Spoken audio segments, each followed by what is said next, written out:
দেখবো, এতদিন কাজ করেছি, আগামীতে কাজ করব।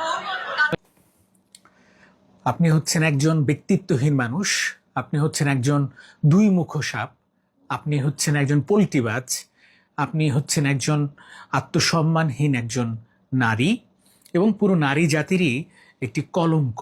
কেন বলছি? অনেকে দল পরিবর্তন করতে পারে, অনেকেই মত পরিবর্তন করতে পারে, কিন্তু এরকম না। কীরকম না?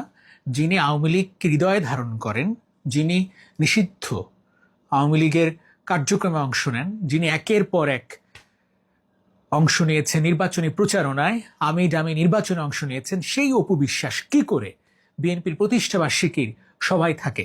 এই প্রশ্ন পুরো বাংলাদেশে, এই প্রশ্ন সাধারণ দর্শকদের পড়েছে। আগে ছিল 6 মাস হিন্দু, 6 মাস মুসলিম, এখন 6 মাস আওয়ামী লীগ, 6 মাস বিএনপি। পল্টিবাস, সুবিধাবাদী কারে বলে দিদি কিন্তু দেখিয়ে দিলেন। বাপরে বাপ, কি একটা জিনিস! সত্যি তাই। উনি কি পরিমাণ নোংরা এটা আপনারা বুঝতে পারছেন। সে ধর্ম পরিবর্তন করে এবং মানুষের ইমোশন নিয়ে খেলে।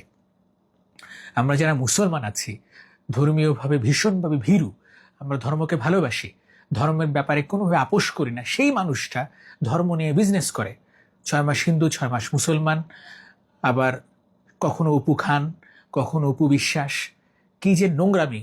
এর প্রতিবাদ জানানো উচিত। এবং দেখেন, একটা সত্য কথা আপনাদের জানাই, সেটা সবাই জানেন, কম বেশি দোষর হয়েছে, তাদের বাড়ি ঘর পোড়ায় দিছে, তারা বাড়ি ছাড়া হয়েছে, লুটপাট হয়েছে।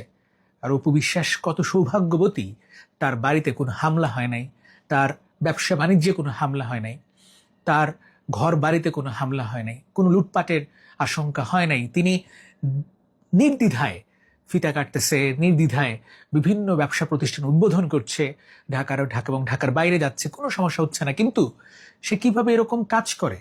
মানে একটা বিএনপির প্রতিষ্ঠাবার্ষিকীতে যে যাচ্ছে, যে কিনা 1 বছর আগেও তার রক্তে ছিল, হাত ছিল রঞ্জিত, তার হাত কিন্তু রক্তে রঞ্জিত, কোনো রকম ভয়েস ছিল না। শাকিব খান